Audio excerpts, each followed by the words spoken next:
Bueno, muy buenos días, estimados participantes.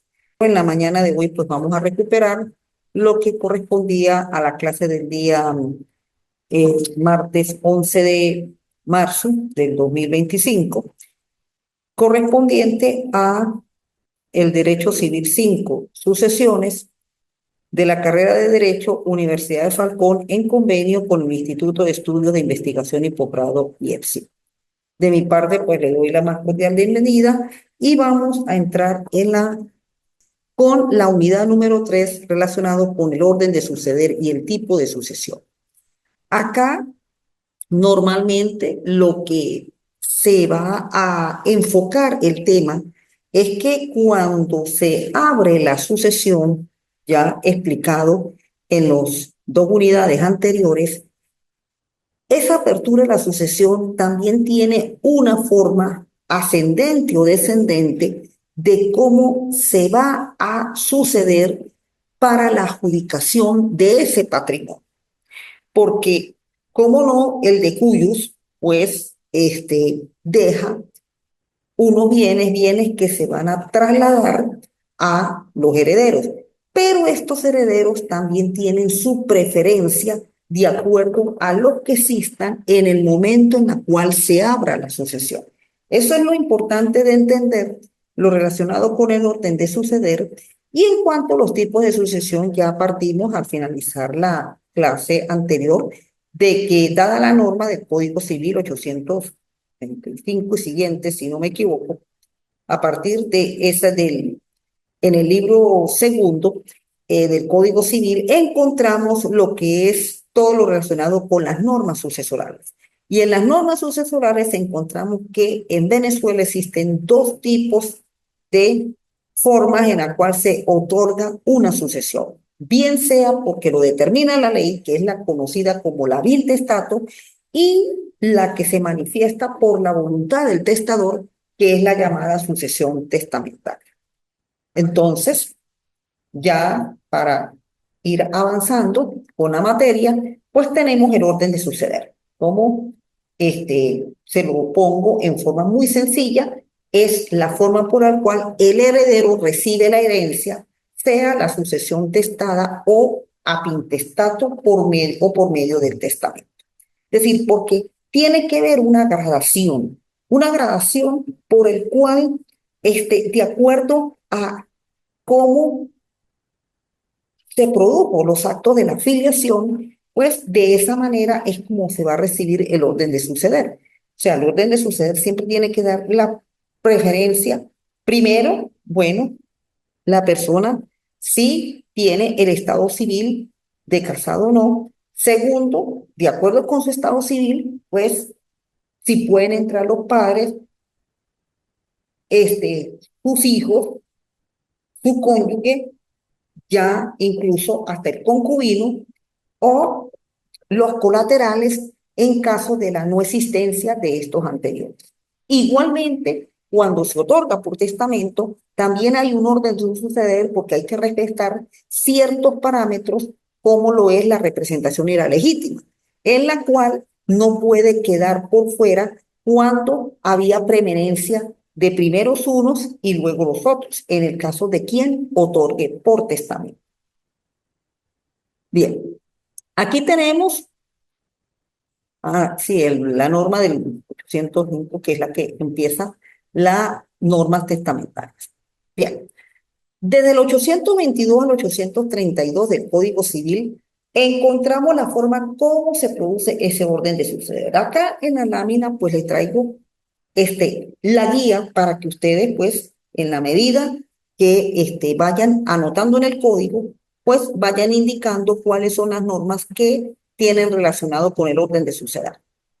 Primero, partiendo del 822, padre y madre suceden a los hijos cuya filiación esté comprobada. ¿Bien? Por eso decía el momento de la filiación.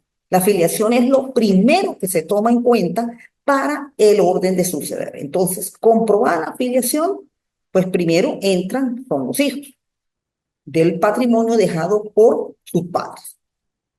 Tenemos ya la siguiente, el vínculo del matrimonio.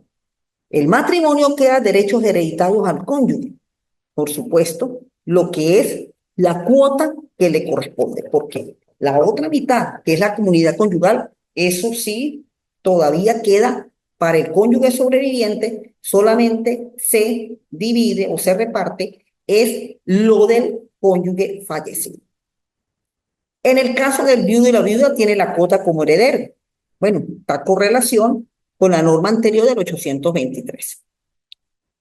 Y el 825 ya nos habla de aquel orden de suceder que ya no tiene que ver con la figura de la filiación y el matrimonio, sino por el parentesco. Entonces tenemos la relacionada con la filiación, la relacionada con el matrimonio y la relacionada con el parentesco. Ahora, algunos de ustedes se preguntarán, y en el caso del concubino, bueno, el concubino tiene que demostrar su unión concubinaria, en la cual eso se hace a través de una sentencia judicial, para que él también pueda entrar prácticamente por analogía dentro de las normas del 823 y del 824. Pero para eso tiene que demostrar su estado de concubino y eso se hace a través de la presunción concubinaria que está en el Código Civil y el procedimiento pues es un procedimiento ordinario. Bien, entonces, en el caso del parentesco, cuando no hay hijos y no hay hijos, entonces el orden de suceder se presenta de la siguiente manera. Primero, en el caso ascendiente y cónyuge le corresponde la mitad.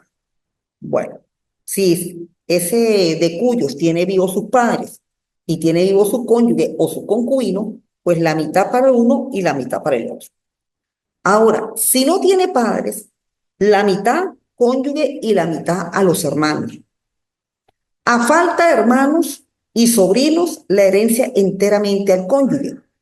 O a falta de cónyuge, pues serían hermanos y sobrinos. Y a falta de todos los anteriores, es decir, a falta de padres, a falta de cónyuge, concubino, a falta de hermanos y sobrinos, entonces se sucederá al de cuyos otros colaterales consanguíneos pudieran ser primos segundos, sobrinos segundos, es decir, aquellos que por lo general no traten de pasar del cuarto grado de consanguinidad. Y ahí, bueno, podría aparecer un pariente, lo que llamamos pariente lejano, en la cual pudiera entrar dentro de esa sucesión en vista de que no hay las anteriores. Insisto de nuevo con relación a que toco el tema del concubino, porque ahí en la norma no lo establece, pero por numerosas normativas y ya por la reforma constitucional de 1999, pues prácticamente el concubino empezó a tener rango constitucional, pero para ello tiene que aprobarlo a los fines de poder entrar dentro de ese orden de suceder. Bueno, pero está la situación en la cual, pues, se declara una herencia yacente o vacante, bien porque no existan herederos o sencillamente porque hayan renunciado a esa herencia. Entonces tenemos las normas del 1064 del Código Civil y el procedimiento que se lleva por el 925 al 926 del Código de Procedimiento Civil, cómo se declara esta herencia. Entonces de aquí tenemos que esta herencia del Código de Procedimiento Civil, para hacerlo, y la norma de 1652 tiene que existir que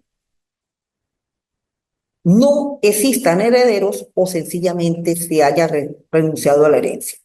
La primera de las dos formas de sucesión establecido en el Código de Civil, la legítima o a intestato. Esa es la sucesión que se lleva a cabo de acuerdo con la ley. En la lámina, como ustedes pueden observar dentro del contenido que se escribió allí, debe entenderse la figura jurídica mediante el cual, por imperio de la ley, a la muerte del sujeto de derecho, que se realiza una transferencia de sus derechos y obligaciones a otro u otro sujeto expresamente señalados por la misma ley. a no ser que exista una manifestación de declaración de voluntad por el fallecido. Esta es la típica declaración sucesoral que se hace a través del señal.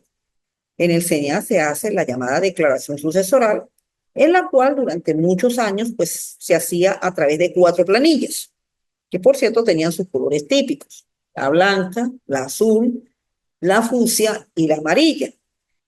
Y posteriormente, pues, el Estado, a través del Ministerio de Hacienda y ahora la Superintendencia Nacional de Administración Tributaria, llamada CENIAT, al estar declarada y hacer el pago del respectivo impuesto, pues comienza a nacer lo que se llama esa comunidad sucesoral, y todos los indicados en la planilla pues pasan a ser los herederos de acuerdo, naturalmente, siguiendo el orden de suceder, tal cual como lo establece el Código Civil. Esa es la típica sucesión legítima o la llamada ab intestato. Cuando se lleva a cabo, se realiza la declaración sucesoral ante el señal. Para llevar a cabo esa declaración, pues naturalmente hay que reunir ciertos requisitos. Primeramente, quien otorga o quien da un testamento tiene que tener capacidad. Igualmente, para suceder, para entrar en la sucesión, pues tiene que tener capacidad, sobre todo lo que es la capacidad de goce, la capacidad de ejercicio. Y en caso de ser incapaz, pues la misma ser complementada. El incapaz no puede ni recibir el testamento, mucho menos otorgar un testamento. E igualmente, en el caso de la sucesión, ab intestato, a recibir por testamento mediante los hijos de una persona determinada que vive en el momento de la muerte del testador, aunque no estén concebidos todavía. Bueno, también precisamente por eso, en el caso de los hijos concebidos, sí, en esa manera, pues puede recibir por testamento, claro, lo recibiría su progenitor. Y aquí es donde esta norma del 840 va a tener mucha relación con la manera como se determina la personalidad de acuerdo con el artículo 17 del Código Civil. Por allá en Derecho Civil Personas, cuando uno explica lo relacionado a la persona, yo le decía, presten mucha atención, sobre todo a los que le he dado Derecho Civil Personas, a esta parte final del artículo 17 cuando dice para que sea reputado persona basta que haya nacido vivo. O sea, esa sería la viabilidad, pero el feto se tendrá cuando se trate de su bien. Bueno, acá precisamente, esa parte del artículo 17 del Código Civil, pues tiene correlación con esta norma del 840, cuando ese heredero está en periodo de gestación. Fallece, por lo menos el padre, y naturalmente deja un patrimonio. Todavía no ha nacido. Ese heredero entra dentro de los que van a recibir por testamento, porque naturalmente está dentro de ese proceso y la norma del artículo 17 lo protege. Esa norma, y ahí está esa norma, el 17, para por qué se justifica la norma del 840, porque nosotros, la legislación venezolana tiene una legislación de carácter ecléptico en cuanto a la persona. Pues nos basamos en 2 teorías: la vitalidad y la viabilidad. Vitalidad, que nazca vivo. Viabilidad es que la persona, pues, además de nacer vivo, tiene que existir. Entonces, ahí se justifica esa norma del 840 concatenada con la del 17 del Código Civil. También la ley establece quienes en realidad no pueden recibir un testamento. Y más que todo tiene que ver con aquel tipo de instituciones que prestan servicios al ser humano, como la iglesia, los institutos de manos muertas, los ordenados in sacri, los ministros de cualquier culto, a menos que el instituido sea el cónyuge, ascendiente, descendiente, pariente consanguíneo entre el 4º grado de cantidad, inclusive el testador. Bueno, Mayormente, cuando sucede en el caso de los sacerdotes o de los ministros, pues esa gente eh, tiende, primero, pues son incapaces, pero en el caso en el cual fuera el único heredero, pues terminan esas personas llevando a cabo donaciones a instituciones benéficas que por lo general, pues muchas veces este, pueden ser beneficiarias de eso. La representación, bueno, la representación es aquella figura, aunque aquí pues le pongo conceptos tanto de Dominici, citado por Sofobianco, Cabanela y el mismo Planoni Repet. Pero desde el punto de vista de la práctica legal, la representación, pues es aquella institución por el cual el heredero a suceder representa a aquel heredero original. Es el conocido premuerto que en la declaración sucesoral hay que indicarse. Cuando uno de los herederos fallece y se hace la declaración sucesoral, allí hay que indicar cuáles son sus herederos. Y esos herederos del heredero fallecido son los que lo van a representar ante esa sucesión, que serían los nietos, representan al padre o a la madre, y estos a su vez van a recibir la herencia del abuelo o de la abuela. Eso es lo que consiste esta representación. Por lo menos lo que explica Dominici, citado por Sojo Bianco, es lo siguiente: una ficción por el cual se supone vivo al representado. Recibe los derechos que correspondían a aquel. Claro, el hijo está a el causante y tiene sus hijos B, bueno, vamos a poner B, el cónyuge, B y C, D y E. Y resulta que falleció. Pero él, a su vez, deja dos hijos. Entonces, esos dos hijos de él son los que lo van a representar y son los que van a adquirir los derechos de él. Los otros reciben su cuota parte y reciben esa cuota parte correspondiente a ser, como lo dice el ministro. Cabanela, el derecho correspondiente a los hijos o a los nietos para ser colocados en el lugar de su padre o de su madre o el abuelo en la familia del difunto, a fin de suceder en la parte de la herencia que había tocado al ascendiente paterno o materno, de haber podido o querido heredar.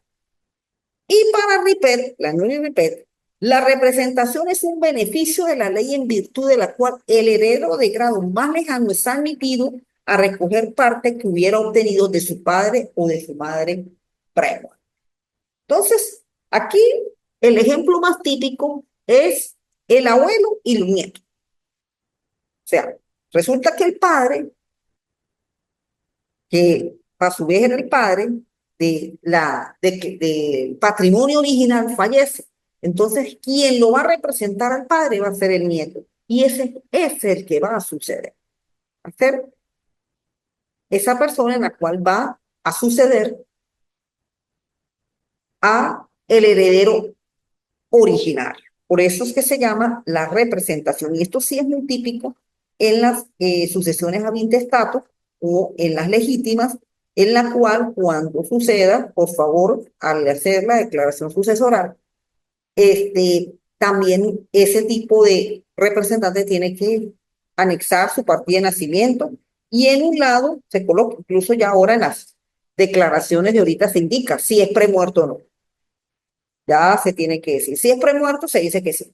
Si no, se dice que no. Eso ya ahora está mucho más, porque anteriormente, cuando uno realizaba las declaraciones en las planillas normales, en físico, pues había que indicar al lado del heredero fallecido, fulano, fulano, premuerto, fulano y fulano, premuerto, que representaba al premuerto, que era precisamente heredero fallecido. Ahora, en el nuevo formato del CENIAT, pues ahí se indica si es premuerto o no. Si es directamente el heredero, premuerto no. Si ese heredero ya falleció, entonces sí, y ahí se indica cuáles son los que lo van a representar. Esa es la manera práctica, gráfica, como se expresa esta figura de la representación. Bueno, tenemos otra institución en la cual tiene que ser tomada muy en cuenta en el momento de que se lleve a cabo el orden de suceder, como en la legítima. Bueno, aquí ya en la legítima sí es más que todo en la sucesión testamentaria, porque naturalmente cuando se otorga un testamento, pues el mismo testamento tiene unas reglas para que no se quebranten derechos de otros herederos. En el 883 del Código Civil, naturalmente establece lo que es la legítima. Es una cuota de la herencia que se debe en plena propiedad a los descendientes o a los ascendientes o al cónyuge sobreviviente que no esté separado legalmente de bienes. El testador no puede someter a la legítima a ninguna cargo o comisión. O sea, cuando se otorga en el testamento, pues previamente en el orden de suceder tiene que aparecer que, de acuerdo a los, herederos que están vivos, pues cómo se debe establecer ese orden de suceder para la otorgada del testamento igualmente también. Porque muchas veces aquí es donde se tiene que estar claro y cuando nosotros los abogados hacemos la redacción de los testamentos, porque eso sí es un documento que lo hacemos nosotros, sí está muy claro de que por lo menos si a ese es el hijo que se le va a dejar, estar seguro que ese sea el hijo. No que después aparezca otro hijo o aparezcan dos y tres. Y resulta que los dos y tres, pues naturalmente, y tenía derechos y por lo tanto, pues ese testamento es susceptible de la nulidad, porque se quebrantó el principio de la ley. Entonces, muy claramente, orientar a los clientes en que cuando se dé un patrimonio hereditario por testamento, en el testamento sí también, así como se hace en la declaración sucesoral, por la vía de la intestato, también por la vía del testamento, indicar, bueno, a quién le va a dejar el patrimonio, fulano, mengano, para que así todos tengan esa proporción de igualdad y no se presenten más adelante que ese testamento sea anulado. Ahí tenemos los herederos legítimos descendientes, bueno, dentro fuera el matrimonio, los habidos en adopción, ascendientes y el cónyuge. No tienen que respetarse, esas son personas que si están vivas, tienen que estar en el testamento. Incluso aquí el legislador ha sido más amplio que hasta el hijo adoptivo puede recibir en testamento. Entonces, y si hay alguno fallecido, pues serían sus representantes, que en este caso serían los nietos, bisnietos, es decir, tiene que haber verdaderamente que también en el testamento se siga estrictamente el respeto del orden de suceder. El principio de la legítima, el legitimario debe ser heredero, tener capacidad para suceder. Está obligado a la colocación siempre que sea hijo descendiente y entre en la sucesión con sus hermanos o los descendientes de ellos. Perderá la condición de legitimario cuando renuncie a la herencia con el fin de retener la duración o el legado a que se haya hecho. No puede exigirse la legítima por anticipado ni renunciar de ella en la vida del causante. O sea, eso, como el testamento tiene su efecto una vez que se abra la sucesión, una vez que ocurra la muerte del testador, pues precisamente ya no se puede anticipar, ya tiene que exigirse que se cumpla en el momento en que se aperture la sucesión y se haga efectivo el testamento. El legitimario aprobata las deudas de la herencia y el legitimario, por ser heredero, entra en la posesión de los bienes de la herencia sin necesidad de forma posesión material. Claro, el testamento pues se abre, prácticamente el testamento se convierte en el documento de propiedad y de allí pues comienza, como se dice, a tener la propiedad de esos bienes o de ese bien. Bueno, tenemos la sucesión testamentaria, bueno, así como la está, pues, la indicada por la ley, la sucesión testamentaria, pues aquella declaración de voluntad del causante que se hace a los últimos momentos de su existencia y por el cual, mediante su manifestación de voluntad, él indica cómo va a quedar distribuido esa masa hereditaria.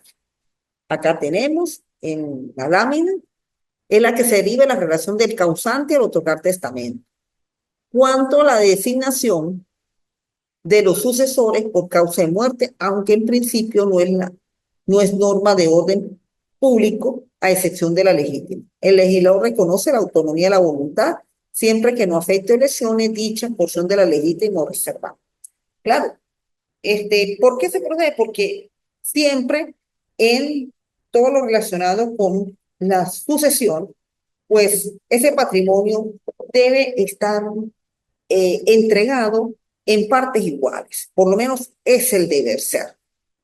Por supuesto, hay veces, pues, también entra lo que se llama los afectos, pero a los fines de que los afectos no sea contrario a la ley, pues siempre lo indicado es que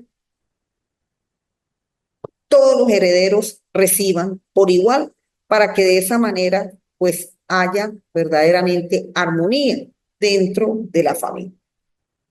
Fundamento de la sucesión testamentaria tiene la autonomía de la voluntad. Claro, esto sí es un acto voluntario del causante, de quien otorga el testamento para la transmisión del patrimonio por causa de muerte, que incluso priva sobre la correspondiente normativa legal.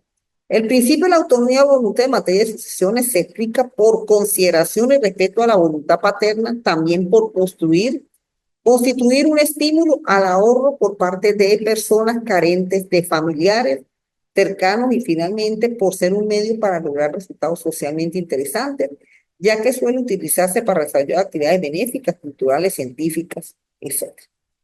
Bueno, aquí lo relacionado al final, pues son aquellas excepciones donde precisamente, bien que hayan renunciado los herederos o sencillamente, bueno, esa persona pues no se les conoce herederos, bueno, también puede disponer como acto de última voluntad, prestar que su patrimonio preste un servicio a aquellos necesitados.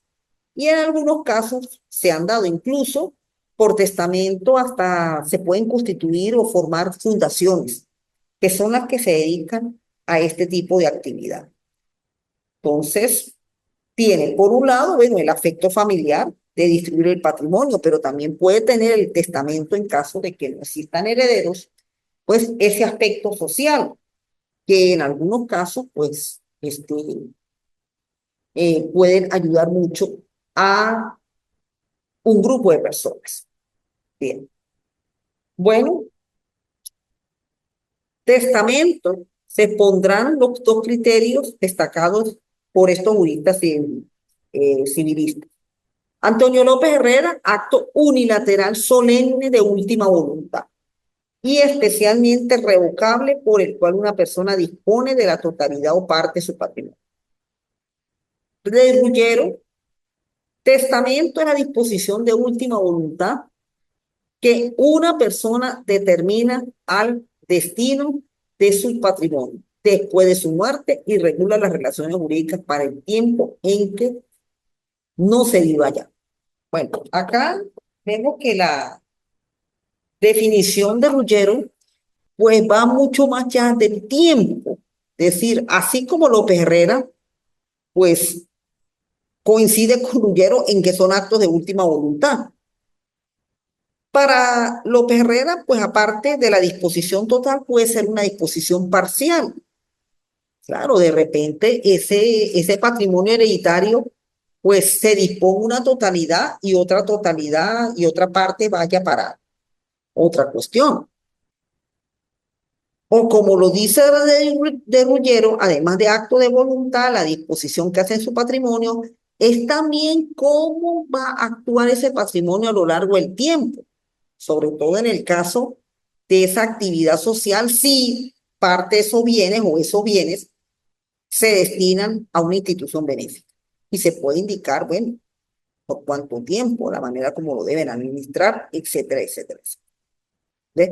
Entonces, pero lo importante es que es un acto de voluntad por parte del testador, unilateral, revocable, porque hoy se pueden dictar unas medidas y mientras no haya fallecido el testador, él puede revocarlo, cambiarlo, hacer uno nuevo. Es decir, en vida él lo puede hacer. Ya en el momento de su fallecimiento, pues se abre y siempre el testamento se haya cumplido con las normas del Código Civil, haya respetado el orden de suceder, se haya respetado la legítima, pues puede tener sus plenos efectos. El asunto es que quebrante una norma, entonces ahí ya se iría a otra figura como es pedir la nulidad de ese testamento. De disposición, sí, porque los bienes que van a entrar en todo ese testamento, él dispone que se le entreguen a fulano de tal. Es decir, es una especie como de una venta, pero sin pago de precio. Sencillamente dispongo que le queden por lo menos a mis hijos tales y tales y tales. ¿Sí? Que se parece a la venta, pero no es venta porque no hay el elemento precio. Y formal y solemne. Sí, eso hay que llevarse a cabo, hay que actualmente, pues, por la ley de registro y notarías, el testamento se autentica ante esta institución pública y naturalmente, pues, hay que pagar su respectivo arancel, cumplir con las formalidades que la ley establece. Y en cuanto a las clases, bueno, tenemos el abierto, los especiales y aquel otorgado en el extranjero. El llamado abierto o nuncopativo es aquel testamento cuando el testador al otorgarlo manifiesta su última voluntad en presencia de las personas que deban autorizar el acto, quedando enteradas de lo que en él se dispone y tenemos la normativa del 850 y 864. Los especiales cuando el testador no puede recurrir a las formas ordinales de testamento por encontrarse instrucciones especiales de tiempo, lugar, y por lo tanto el legislador permite que se presenten normas simplificadoras en atención a tales circunstancias, puesto que resulta imposible o muy difícil observar las solemnidades exigidas por los testamentos ordinarios, por lo menos en hechos de catástrofes o hasta en situaciones bélicas. Bueno, aquí en Venezuela pues no existen muchas cuestiones bélicas, pero en caso de una situación excepcional, bueno, se hace el testamento, incluso se otorga a puño y letra, a mano, y firmado por él para que pueda tener su validez. Ahí tenemos las normas, cómo el mismo pues debe realizarse. Y aquel otorgado en el extranjero, los venezolanos y los extranjeros podrán otorgar testamento en el exterior para tener efecto en Venezuela sujetándose a la forma 2 de las disposiciones del país donde se realice el acto. Sin embargo, este testamento deberá otorgarse en forma auténtica, no se admitirá el otorgado por dos o más personas en el mismo acto, ni verbal, ni el hológrafo. Es decir, ese testamento se otorga en esa oficina pública y tiene que pasar por el servicio consular a los fines de su respectivo apostillaje para poder ser válido en Venezuela y ahí pues aplicar las disposiciones que en el mismo se encuentran establecidas. Bueno, y en cuanto a los requisitos del testamento, tenemos que la voluntad del testador se manifiesta directamente. La voluntad del testador se manifiesta en forma inequívoca, es decir, no puede ser una manifestación dudando, sino en forma inequívoca, segura y firme. Debe ser consciente y libre. El 4 ahí está repetido, la voluntad debe ser consciente y libre. Y el testador debe estar en plena capacidad para efectuar el acto.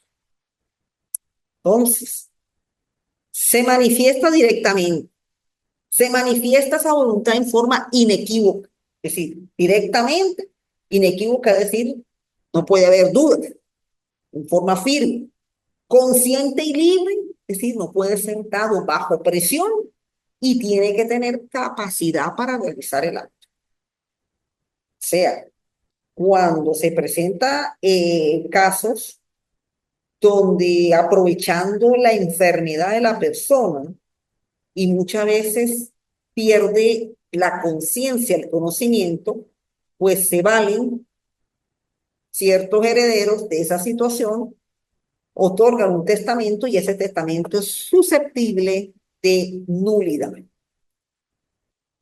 El heredero y el legatario es quien recibe el heredero, en primer lugar, el universus ius, es decir, total o parcialmente. El legatario, quien fuera favorecido con la atribución de un bien determinado, no importando que el testador, la denominación del bien, no importando la voluntad del testador. Aquí vamos a eliminar un momentito esta, por favor, esta partecita de no importando. Vamos a eliminarla.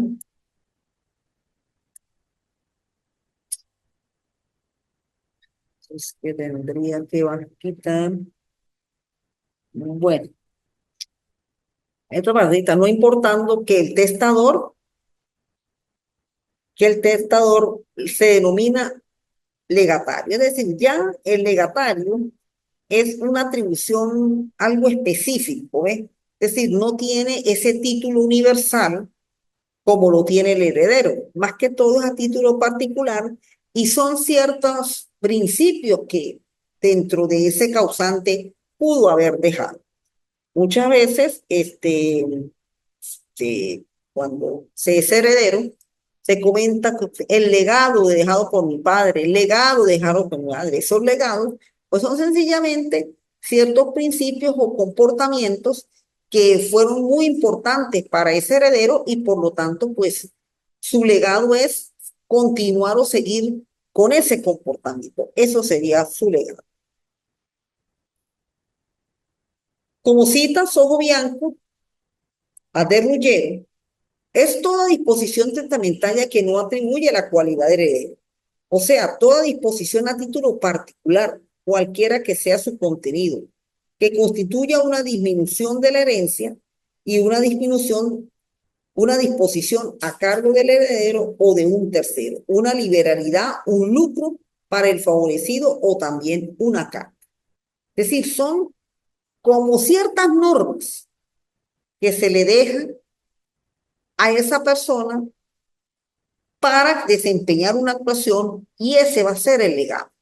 Aquí pues no va a haber transmisión de patrimonio, no va a haber adjudicación de propiedad, sino sencillamente como actuaciones para que se realicen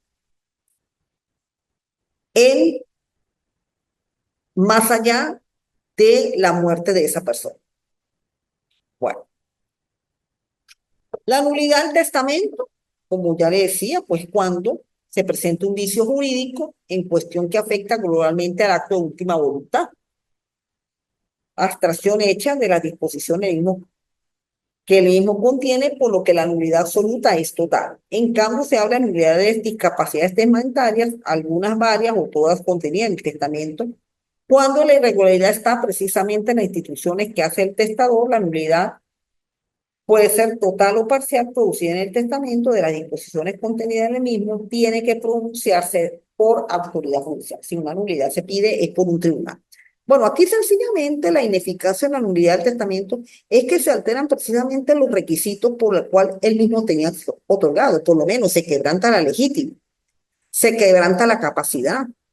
El testador otorga ese testamento en un hecho en el cual él no tenía conciencia, por eso como les decía anteriormente, muchas veces, cuando está en estado de terminal, ya precisamente su enfermedad lo ha cubierto todo, entonces hay ciertos herederos se aprovechan de esa condición, funcionarios que también se prestan para eso y logran obtener una firma cuando esa firma, pues, es susceptible de ser nula, porque esa persona la hizo sin no tener la capacidad para ello. Es decir, quebrantamiento de las normas por la cual se tiene que regir del testamento. Las típicas como la legítima, la incapacidad y hasta el mismo orden de suceder. Si se quebranta unas normas de ella, ahí sí el testamento es susceptible de ser nulo e ineficaz. Y la revocatoria, pues, es ese cambio que hace el testador al testamento antes de su fallecimiento. Porque como es un acto de voluntad consciente y libre del testador, él así como lo otorga, mientras todavía no ocurra el fallecimiento para su apertura, pues él puede hacerle todas las revocatorias que quiera. Pérdida de la eficacia jurídica de un testamento, de una disposición testamentaria por voluntad del propio testador. Puede ser revocado de la misma manera, no puede restringirse. Puede ser de dos clases, total, parcial, expresa o tácita. ¿Sí? Pero eso lo hace, por supuesto, antes de que fallezca, porque ya después, pues, si quebrantó alguna norma, pues ahí sí sería la nulidad, porque la revocatoria es del testador, la nulidad es de los herederos. Bien. Bueno, mis estimados estudiantes, pues esto es lo relacionado con, no sé, para que entiendan que es una sola, no repetida la palabra. Corresponde al tema del orden de suceder. Ya hasta el domingo, pues está permitido la presentación de la evaluación y por lo menos bueno, pueden escuchar la clase para que alguna duda que le haya quedado en la presentación de su actividad pues pueda ser aclarada. Bueno, me despido de mi parte, muchas gracias por su atención y nos encontraremos en el tercer encuentro sincrónico. Buen día, hasta luego.